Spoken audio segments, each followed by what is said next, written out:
Welcome, and thank you for taking the time to listen to our fifth and last webinar in the series of Fit and Proper Requirements. Today we are discussing the honesty, integrity, good standing, and operational ability requirements which were introduced by the amended Fit and Proper Board Notice 194 of 2017. The new Fit and Proper requirements relating to honesty, integrity, and good standing apply to all FSPs, key individuals, and representatives. Previously, the heading of this chapter read Personal Character Qualities of Honesty and Integrity. But this chapter has been amended to Honesty, Integrity, and Good Standing. The requirement has been expanded to include a requirement of good standing. The term good standing has not been defined by the board notice. However, the board notice in section 9 lists incidents which on the face of it is evidence that a person is not honest and lacks integrity or good standing. In terms of section 9.2 of the determination, compliance with the requirement of honesty, integrity, and good standing by a person that is not a natural person must be demonstrated through its corporate behavior or conduct and through the personal behavior or conduct of persons who control or govern that first mentioned person, or who is a member of a body or group of persons which control or govern that person, including directors, members, trustees, partners, or key individuals of that person. The new Fit and Proper requires the registrar to the following in account in determining whether a person meets the requirements of honesty, integrity, and good standing: the seriousness of the conduct, the relevance of such conduct, the passage of time since the occurrence of the conduct. Operational ability refers to a functional skill, capability, and capacity of a person or organization to perform certain duties, tasks, and obligations. The Fit and Proper requirements relating to operational ability applies to FSPs, representatives, and key individuals as applicable in terms of the board notice. The new requirement makes it clear that an FSP must have 1.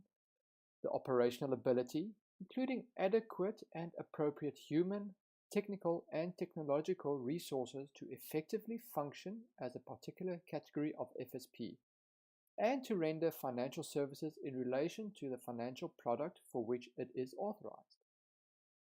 2. Adopt, document, and implement an effective governance framework that provides for the fair treatment of clients, prudent management and oversight of the business of the FSP. And 3. At all times have a fixed physical business address from where the business is operated or controlled, adequate access to communication facilities such as full-time telephone and cell phone service, adequate storage and filing systems for safekeeping of records, business communications, and correspondence, a bank account with a registered bank, including where required in the Act, a separate bank account for client funds, and adequate and appropriate key individual to effectively manage and oversee the activities of the FSP relating to the rendering of financial services, including having at least 1 key individual per class of business, in respect of which the FSP is authorized. The KI could be a single person responsible for managing and overseeing the rendering of financial services in respect of all multiple classes of businesses of the FSP, provided that it is A. approved for all such classes of business, and B. has the operational ability to manage and oversee the rendering of financial services in respect of all such classes of business. The new Fit and Proper requirements have introduced major changes to the operational ability requirements, such as taking cognizant of the fact that not all businesses are the same. Thus, each FSP is required to implement a framework that is appropriate or proportionate to the nature, scale, risk, and complexity of the business. There is a long list of requirements that must be included in such governance framework, and the following are just a few of the policies, plans, and procedures that should be included. A business plan, setting out the aims and scope of the business strategy, and related matters. Business continuity policy, aimed at ensuring, in the case of an interruption to the FSP's systems and procedures, that any losses are limited, the preservation of essential data and functions, and the maintenance of its regulated activities, or where that is not possible, the timely recovery of such data and functions, and the timely resumption of those activities. Risk management policy, including risk policies and procedures, that can help FSPs identify the risks and show tools or measures used to mitigate such risks. Security policies and procedures, that show how the FSP will safeguard the security, integrity, and confidentiality of information. This includes the physical security assets and records, backups of data, and disaster recovery plans. It further requires FSPs to consider appropriate measures to deal with cybersecurity threats. Accounting policies and procedures, which will ensure the FSP to report a true and fair view of the financial position to the registrar. Remuneration policy and practices should show that the FSP's remuneration and practice promotes alignment of interest of the FSP with those of its clients.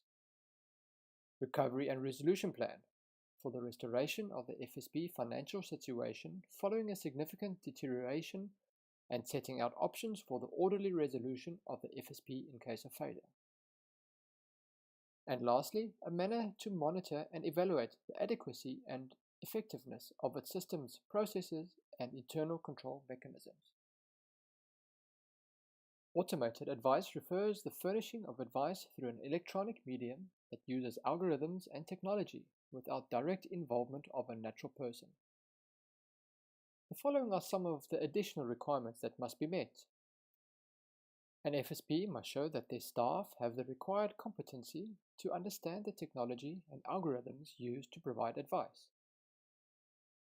Such FSPs need to monitor and review the automated advice generated by algorithms and ensure the quality and suitability of the automated device. Understand the risks and rules underpinning the algorithms. Identify the risks to the clients arising from the automated advice. The FSP that provides automated advice must also ensure that the correct policies and procedures are in place. Outsourcing of functions or activity and requirements applicable to representatives. An FSP is required to exercise due skill, care, and diligence when entering into managing or terminating any arrangement for the outsourcing to any person other than a representative of the FSP of a function that the Act or another law requires to be performed or requires to be performed in a particular way or by a particular person, of a function that is integral to the nature of the financial service for which the FSP is authorized, or of any important material operational function of the FSP. An FSP, where it outsources a function or activity, must ensure that the person to whom the function is being outsourced is capable and authorized. The FSP must have measures to assess the standard of performance of the outsourced delivery. It must have a written contract that governs the outsource arrangement and which clearly provides for all material aspects of the outsourcing arrangement. It must properly supervise the carrying out of the outsourced functions and adequately manage the risks associated with the outsourcing, including any risks to the FSP's clients. It must take appropriate action if it appears that the person may not be carrying out the functions effectively and in compliance with the applicable laws and regulatory requirements. It must establish, implement, and maintain contingency plans for disaster recovery and periodic testing of backup facilities. The FSP must be able to terminate the arrangement for outsourcing when necessary, without detriment to the continuity and quality of its provisions of financial services to the clients. Operational requirements applicable to the appointment of representatives. The board notice has introduced new fit and proper requirements relating to the appointment of representatives. An FSP must ensure that when it appoints a person as a representative, that the person is not declared insolvent or provisionally insolvent, is not under liquidation, provisional liquidation, or business rescue, and is not subject to any pending proceedings which may lead to an outcome referred to above. A juristic representative must have sufficient operational ability and financial resources to perform the activities for which it is appointed as a representative.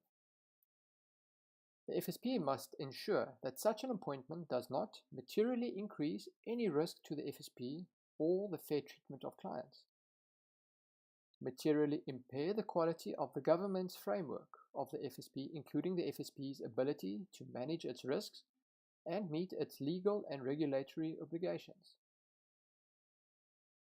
compromise the fair treatment or continuous and satisfactory service to the clients, prevent the FSP from acting in the best interest of its clients, or result in key decision-making responsibilities being removed from the FSP. An FSP must ensure that any remuneration or fee paid in respect of an activity or function for which a person is appointed as a representative is reasonable and commensurate with the actual function or activity, and is not structured in a manner that may increase the risk of unfair treatment to clients. A representative is not allowed to subdelegate or outsource any of the activities he or she was appointed to perform on behalf of the FSP.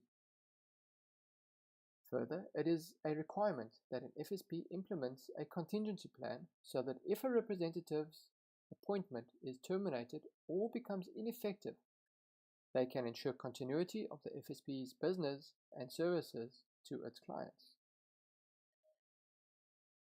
Key individuals are required to have the operational ability to effectively manage and oversee the financial services related activities of the FSP and the juristic representatives, and the financial services in respect of financial products for the key individual approved or appointed.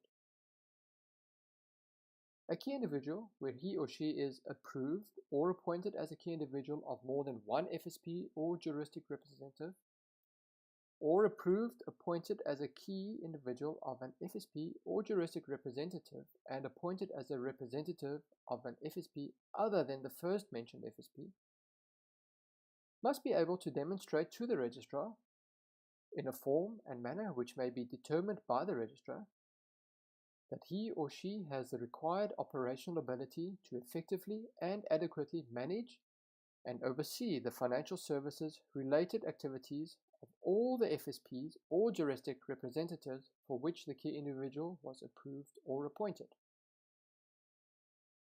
Furthermore, the FSP must, on a regular basis, assess the operational ability of its key individual to adequately and effectively perform their functions, take into account individual circumstances, the nature, scale, range, and complexity of the FSP's financial services and related activities, and whether the key individuals are approved as key individuals or appointed as representatives of other FSPs. This concludes our fifth and final webinar of the series of Fit and Proper Requirements. Thank you for listening.